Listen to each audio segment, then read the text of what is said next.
Eu quero convidá-los a abrir um texto. Quero ser sucinto nesta noite, naquilo que Deus sinalizou ao meu coração. Eu quero deixar 4 conselhos para a igreja. 4 conselhos. Capítulo 21 de Mateus. Mateus, capítulo de número 21. Mateus, do capítulo de número 21. Versículos de número 12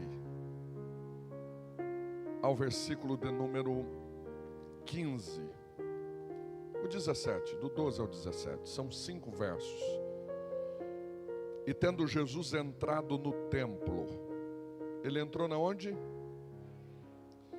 Expulsou todos os que ali vendiam e compravam, e também derrubou as mesas dos cambistas e as cadeiras dos que vendiam pombas, e disse-lhes: está escrito, a minha casa será chamada de casa de oração, e vós, porém, a transforma em covil de salteadores. Versículo 14. Vieram a ele no templo cegos, coxos, e os curou. Mas vendo os principais sacerdotes e os escribas as maravilhas que Jesus fazia, e os meninos que clamavam Hosana ao filho de Davi, indignaram-se e perguntaram-lhe: ouves o que estes estão dizendo? Respondeu Jesus: sim. Nunca lestes que da boca dos pequeninos e crianças de peito é que tirastes o perfeito louvor? E deixando-os, saiu da cidade para Betânia, onde passou a noite. Feche os seus olhos. Senhor,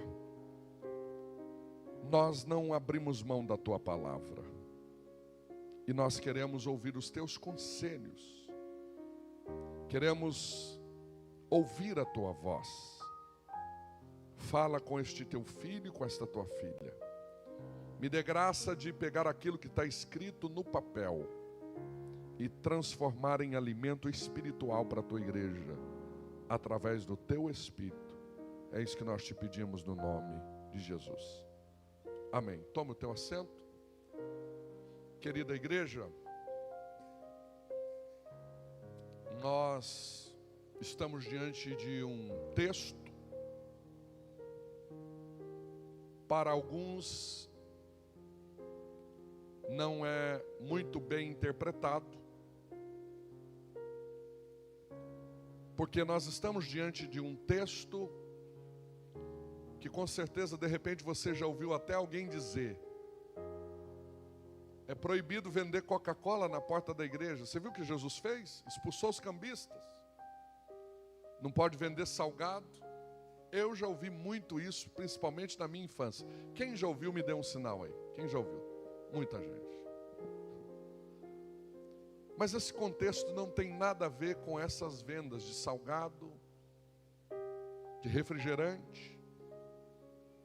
Eu quero, em poucos minutos, entregar aquilo que Deus sinalizou ao meu coração. O nosso Deus, Ele coloca ordem no seu povo. Ele coloca o quê? Sempre Deus vai dar regras. Ele constitui lá no Antigo Testamento os 10 mandamentos. Ele queria que o seu povo andasse debaixo de regras, porque dentro dessas regras, conhecendo o homem, ele sabia que este povo ia extraviar, este povo ia errar. Então ele coloca algumas regras. E uma das regras que ele coloca, ele convoca o seu povo lá no Antigo Testamento. Eu preciso contar esta história do Antigo Testamento para vocês entenderem este contexto. Ele olha para o seu povo e diz: olha, eu sei que vocês vão errar, vocês vão pecar.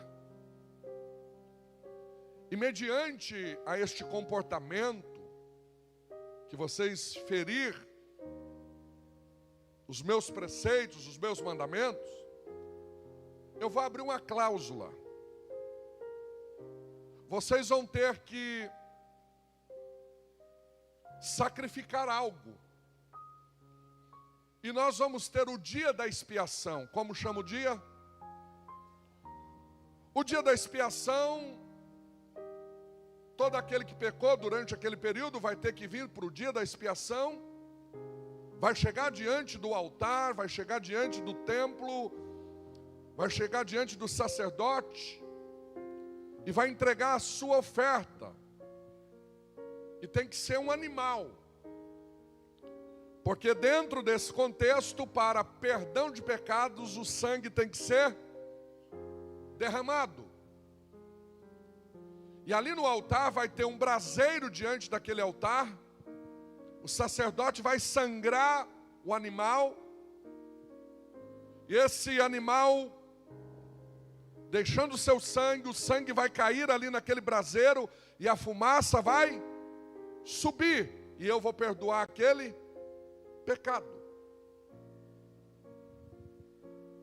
E Deus dá ordem. Esta família vai ter que levar um novilho até a minha presença. Vai ter que levar o quê? O novilho. E aí Moisés pergunta para Deus: Deus, mas e se a família não tiver condição de comprar um novilho? Ela vai comprar um cabrito. Vai fazer o mesmo processo, o sangue também vai escorrer, a fumaça vai subir e eu vou perdoar os seus pecados. Aí Moisés diz: Senhor, e se a família não tiver condição de comprar nem um novilho, nem um cabrito, vai pegar um casal de pássaro, um casal de rola, de passarinhos, vai levar diante de Deus. O sacerdote vai ferir aquele animal, o sangue também vai escorrer na pedra, a fumaça também vai subir. E eu vou perdoar aquela família que não tem condição de comprar um novilho, nem um cabrito, e nem caçar esses dois passarinhos. Quem entendeu até aqui, diga amém. Aí Moisés diz: e se for uma velhinha pobre, debilitada, não tiver como, eu só estou parafraseando para vocês entenderem. Se for pobre de marré, não tiver condição de caçar o pássaro, não tiver condição de pegar um cabrito, nem o novilho, ela vai ficar sem a expiação? Não! Vai pegar uma efa de farinha. Toda viúva pobre tem uma mãozada de farinha, uma efa. Vai entregar a farinha para aquele sacerdote, o braseiro também vai estar lá, ele vai jogar aquela farinha no braseiro, a fumaça vai subir. E eu também vou perdoar o pecado daquela família pobre. Quem entendeu até aqui, diga um amém. Então era fácil, no meu olhar, a visto modo, o perdão dos pecados, sim ou não?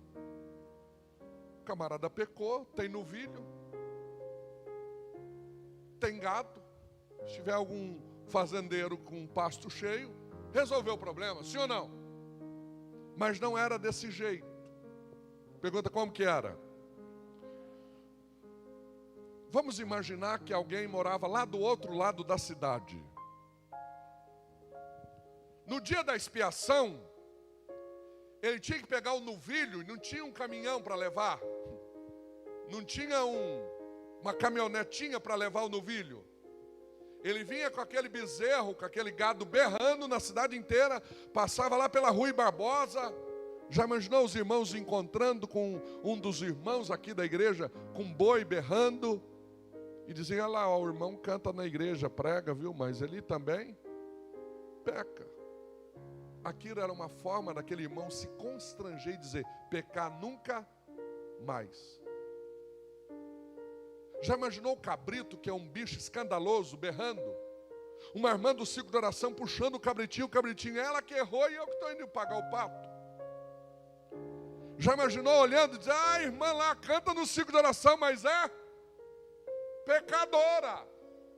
Aquilo era uma forma da pessoa se humilhar e dizer: pecar nunca mais. De repente alguém vindo com uma gaiola com 2 pássaros, Ah lá, o irmão, além de não ter dinheiro, é pecador. Está indo pagar o seu pecado. Quem entendeu até aqui? Isso foi crescendo, era uma regra. Depois você lê o livro de Levítico, você vai entender os detalhes. Eu só estou deixando um pano de fundo. E alguém olha e diz, ó, tem alguma coisa acontecendo. Você não está constrangido, obreiro? Eu sou comerciante da cidade, eu trabalho no comércio de Jaboticabal, e todo mundo está vendo eu todo ano ir pagar o meu pecado. Rapaz, é constrangedor mesmo. E se a gente fazer um curral na porta da Antonieta Aleixo 77?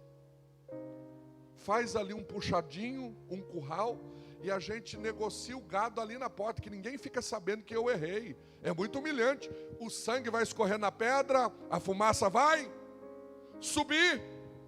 O que vocês acham? Todo mundo concordou com a ideia. Eu disse, ó, tem que criar um negócio aí, organizar isso.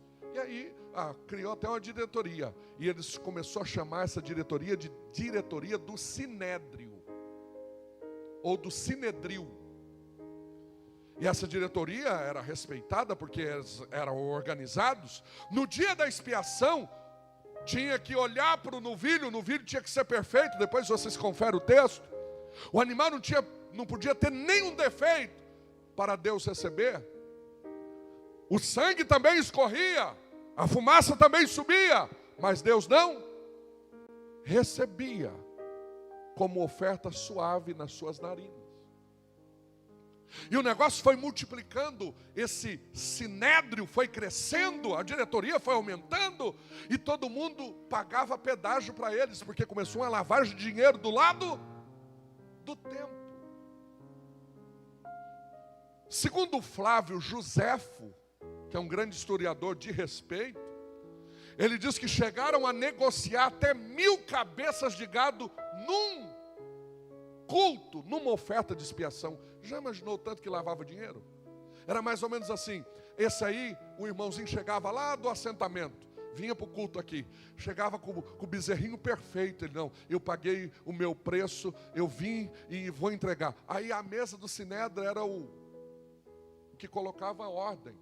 Olhava e falava, não, esse bezerro aí está com o olho meio torto. Eu acho que Deus não vai receber não. Aí fazia uma dobradinha com o sacerdote. Quem está entendendo? E aí o sacerdote, é verdade, eu vou marcar. Então, para você receber perdão do teu pecado, você tem que dar esse bezerro. Eu te dou outro gado, mas você tem que voltar milão. Começou uma lavagem de dinheiro na porta do templo. E isso foi multiplicando, ano vem, ano vai, e o negócio foi ficando feio, e cada vez multiplicando mais, que a mesa do Sinédrio ficou, sabe, composta de quantos? Virou uma diretoria gigante, 72 componentes. E todo mundo pagava pedágio para eles, porque eles que mandavam na liturgia do culto, eles que mandavam na liturgia de tudo. É muito parecido com muitas igrejas de hoje.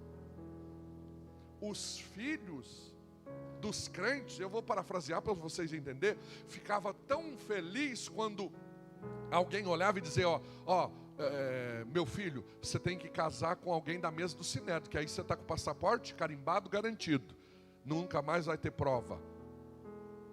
E todo mundo queria ser alguém da mesa do Sinédrio.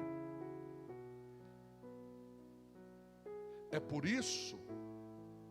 por isso que Jesus agora no capítulo 21 vai acertar uma conta lá no templo. E a notícia de Jesus tinha se espalhado, porque tem uma mulher que ficou na porta do templo 18 anos. Quantos anos? E eles não deixavam ela entrar, porque ela tinha um problema na sua coluna. Ela era uma mulher curvada, mas um dia caíram na besteira de dar uma oportunidade para Jesus pregar. Aí Jesus viu a mulher lá do lado de fora e disse, ei, endireita-se. E a mulher endireitou-se, e o nome do Senhor foi glorificado. Tinha um grupo de pessoas que tinham problemas, Jesus começou a curar. E a notícia chegou no ouvido da mesa do Sinédrio. Tem um franzino aí, tem um Jesus de Nazaré aí, que ele está quebrando as nossas regras. Ele está operando milagres, ele está fazendo coisas extraordinárias, está ressuscitando gente. Um toque esses dias, ele curou 10 leprosos por atacado. Num toque. E sendo que a gente condena, não quer nem eles no meio da gente. Mas está lá os ex-leprosos, todo mundo purificado, porque é ele que está curando. E a notícia foi chegando no ouvido deles. E alguém diz, esse homem não vai trazer problema para nós não? Não, é um nazareno, é um franzino, filho de um carpinteiro, lá de Nazaré, da pequena aldeia. Aí alguém diz, olha, vamos parafrasear para vocês entenderem. Ele entrou ontem, que está no início do capítulo 21. Eu estou sabendo que ele entrou ontem em Jerusalém, pertinho da gente. E alguém diz, ele não vai vir aqui conferir o nosso curral não, porque ontem foi dia de aplauso. Ele vai estar cheio de emoções, ele vai estar refletindo no que aconteceu ontem. Você viu? A notícia veio que está todo mundo aplaudindo ele e cantando hosanas, é o que vem em nome do Senhor. Eles forraram a rua para ele passar, ele nem vai fazer conta. Mas de repente, quem está chegando lá no templo?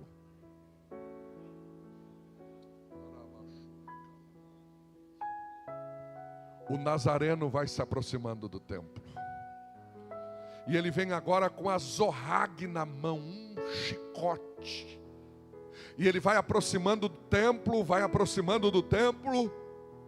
E quando todo mundo olha e diz, ó, o franzino está vindo, ele não vai fazer nada. Aleluia, ele começa a expulsar os cambistas.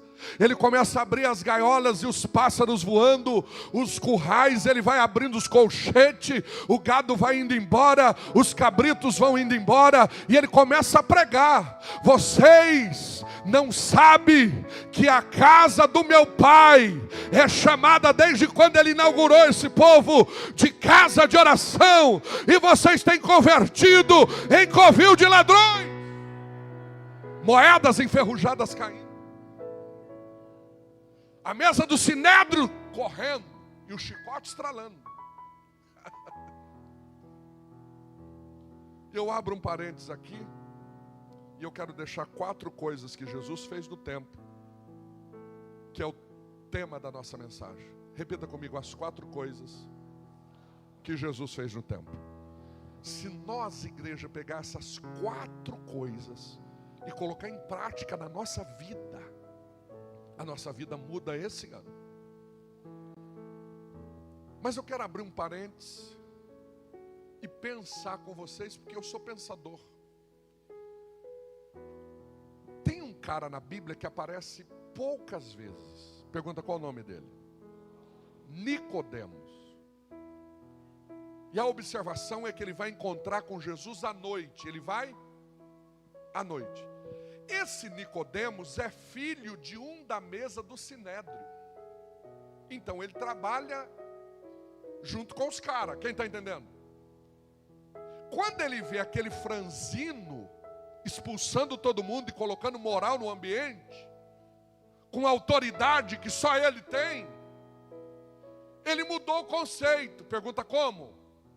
Ele pensou, eu até agora valorizei o meu pai, que é o grande, que todo mundo bate continência para ele. Agora eu não quero ser nenhum deles, eu quero ser igual a esse Jesus. Ele quer ser igual a Jesus, porque a vida inteira o pai dele ensinou para ele a cultura do Sinédrio, e ele queria ser alguém da mesa, ele queria ser alguém da valorização, da alta. Quem está entendendo? Mas quando ele vê Jesus, ele diz, eu quero ser igual a ele, eu não quero ser igual a esses. E alguém cala a boca, ele acabou com a nossa festa.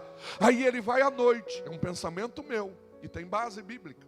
E quando ele vai à noite ter com Jesus, Jesus olha para ele conhecendo tudo que Jesus conhece. Disse assim, você quer ser igual a mim, Nicodemos? Você precisa nascer de novo. A casa que você nasceu ensinaram tudo errado para você. Eu fecho parênteses. E Jesus chega no templo, pergunta qual a primeira coisa que Jesus fez no templo. Não, animados, qual a primeira coisa? A primeira coisa que Jesus fez no templo, Ele organiza, Ele faz uma faxina, Ele limpa a casa. A primeira coisa que Jesus quer fazer na tua vida é limpar a tua casa. Esse templo que eu estou dizendo não é essas 4 paredes. Esse templo que o Espírito Santo quer falar comigo hoje não é Antonieta Aleixo de Souza 77. O apóstolo Paulo escreveu: não sabeis vós que vós sois o templo do Espírito Santo de Deus, e o Espírito Santo de Deus habita em vós. Ele quer limpar esse coração. Ele quer limpar a minha vida este ano. Ele quer limpar a tua vida. Quer deixar Jesus fazer uma faxina? Já levanta a tua mão para o céu e agradeça o teu Deus, porque Ele hoje quer casa limpa. Quem crê que Ele quer casa limpa? Quem acredita que Ele é aquele que limpa a casa? Olha para quem está do teu lado aí e diga assim: Ele quer limpar a tua casa. Ele quer limpar a tua mente, crente. Ele quer limpar este coração. Ele quer limpar essas atitudes tuas que não agradam a Deus. Ele quer limpar o seu acesso na internet, porque isso tem entristecido o Espírito Santo. Se é uma coisa que Jesus sabe fazer, é limpar a casa.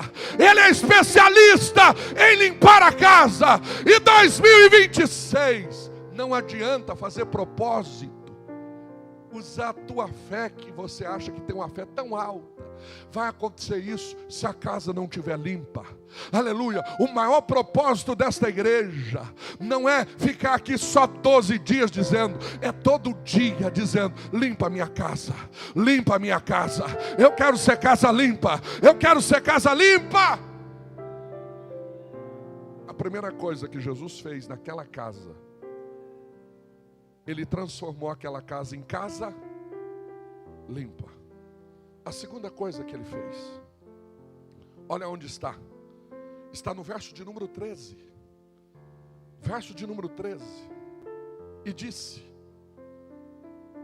está escrito, a minha casa será chamada de casa de oração.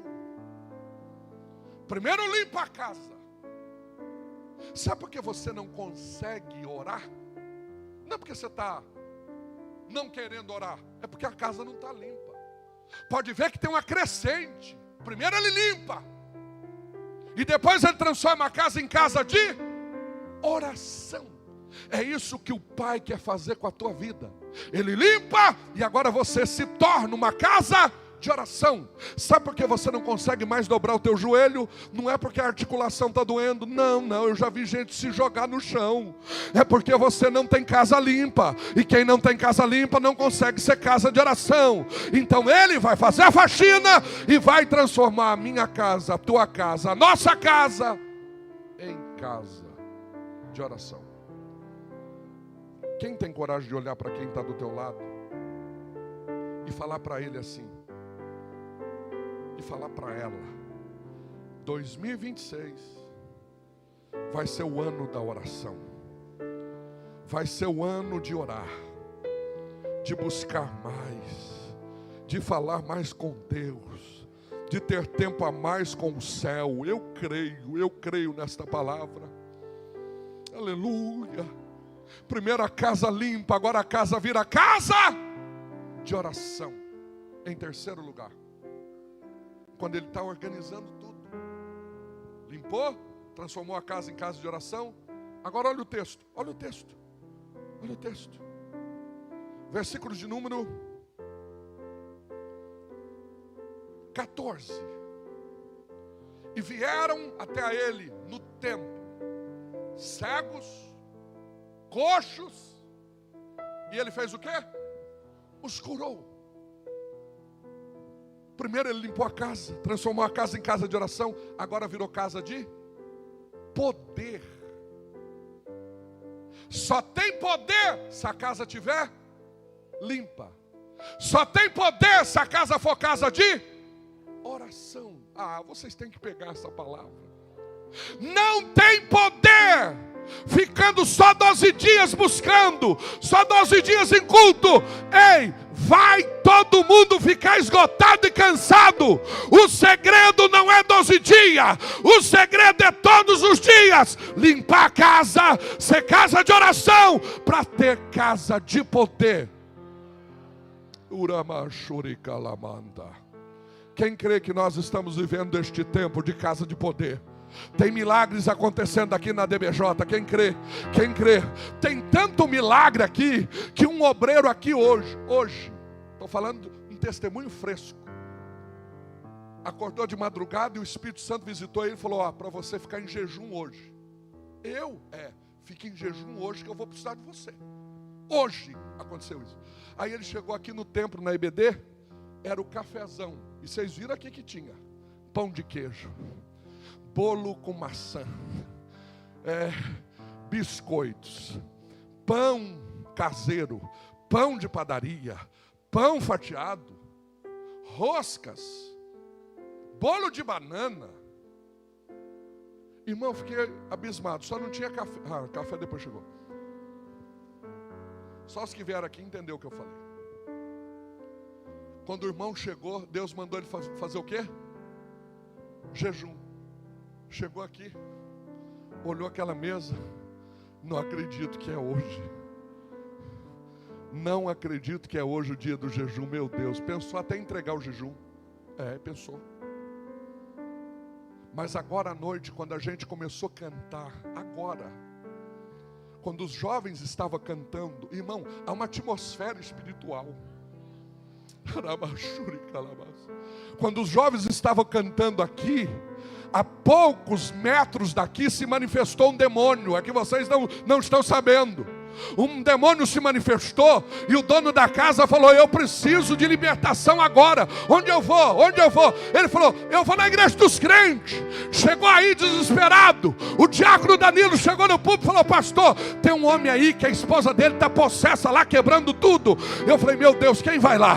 Quem vai lá? Eu olhei assim, falei: eu vou chamar esse irmão. Chamei o irmão e falei: vai lá. Ele falou: é de Deus, pastor, eu estou em consagração. O céu falou para mim que precisava de mim. Quem está entendendo esta palavra?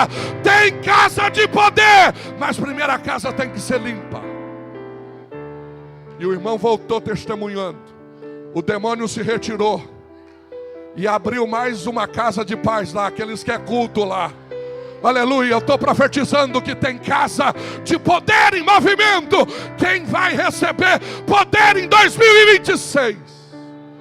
A tua casa é uma extensão da glória de Deus. Mas não adianta outro caminho. A casa tem que ser limpa. A casa tem que ser casa de oração. Para depois a casa ter poder. E a gente encerra. Tem mais uma lição, mas deixa para outro dia ou fala hoje? Não, só vocês dão um brado. Fala hoje ou outro dia. Aí de repente os escribas e fariseus. Segura aí, segura. Não põe ainda não. Os escribas e fariseus. Olha o texto. Olha o 15. Mas os principais dos sacerdotes, a diretoria, a elite da época, junto com os obreiros da época, escribas, olharam uns meninos fazendo o quê? Louvando.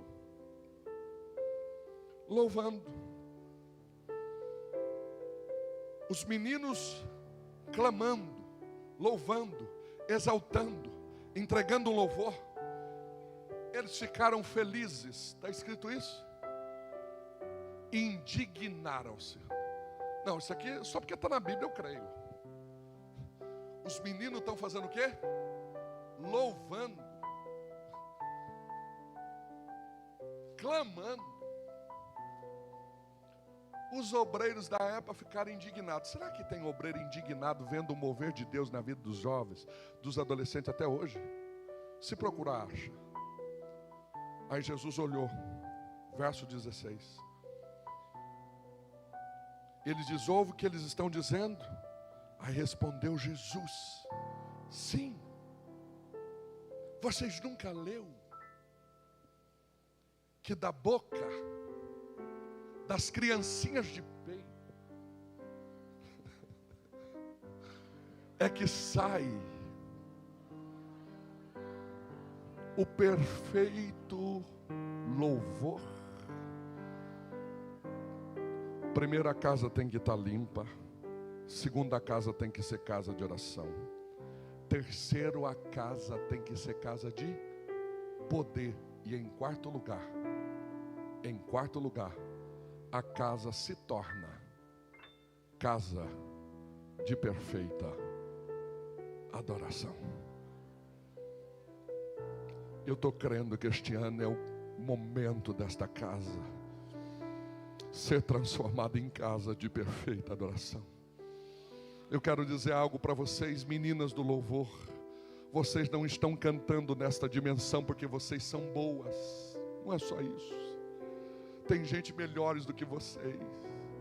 Mas é porque a casa está limpa. A casa é casa de oração. A casa é casa de poder. E por isso que está exalando a perfeita adoração. Obreiros, Deus está usando vocês daquilo que Deus colocou na mão de vocês. Não é porque vocês são os melhores de Jaboticabal. Tem gente melhor do que vocês, mas é porque vocês decidiram limpar a casa, transformar a casa em casa de oração. Agora a casa virou casa de poder para ser casa de perfeita adoração. Eu creio que tem gente melhorzinho do que eu, tem gente que prega muito mais do que eu, mas eu estou decidido a ter a casa limpa, a casa de oração, a casa de poder, para ter casa de perfeita adoração. A igreja em pé.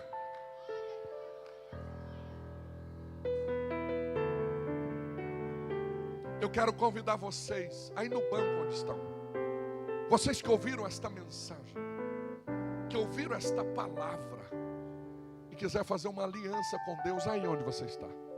A partir de hoje eu vou fazer uma vistoria na minha playlist, porque eu preciso ter casa.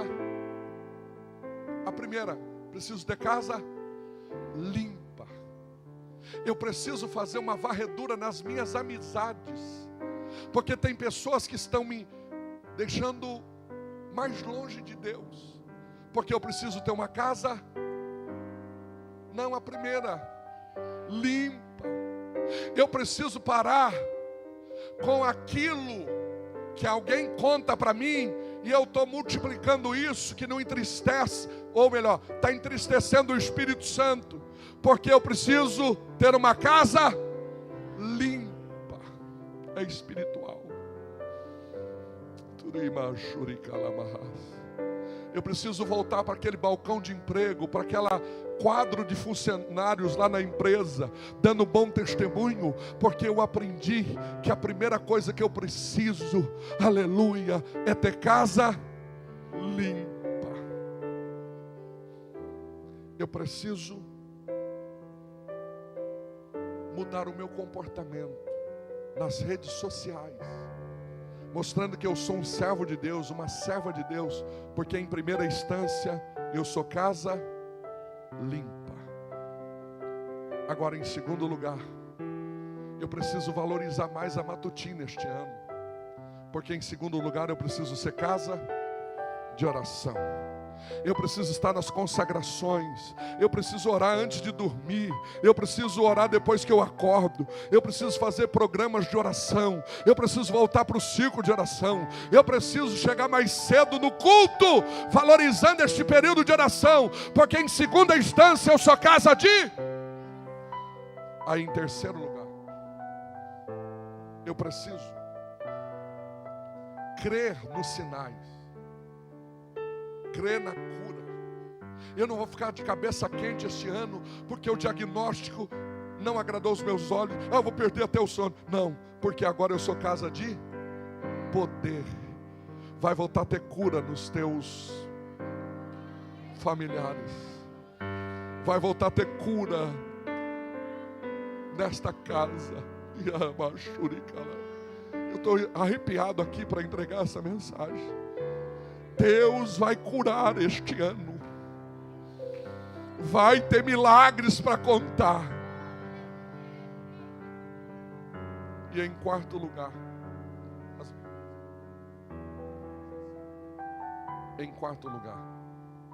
a nossa casa vai ser transformada em casa de perfeita adoração. Você não vai cantar mais porque você tem um gogó bom.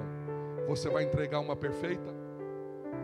Você não vai vir para o culto mais porque você é presbítero. Simplesmente porque é presbítero eu estou indo para o culto. Não, você está vindo para o culto porque você tem a perfeita adoração nos teus lábios.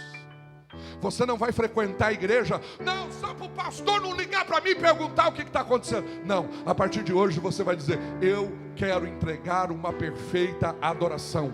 Você não vai frequentar culto só porque a tua mulher está te trazendo para o culto. Não é só porque o teu marido está te trazendo para o culto. Não, não é só porque o teu pai está te trazendo para o culto. Porque você é casa de perfeita adoração. Aleluia, Deus está recebendo dos teus lábios esta adoração.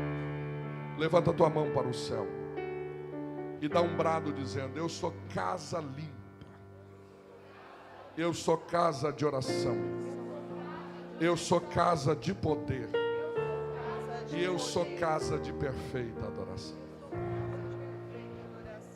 Que Deus abençoe a tua vida.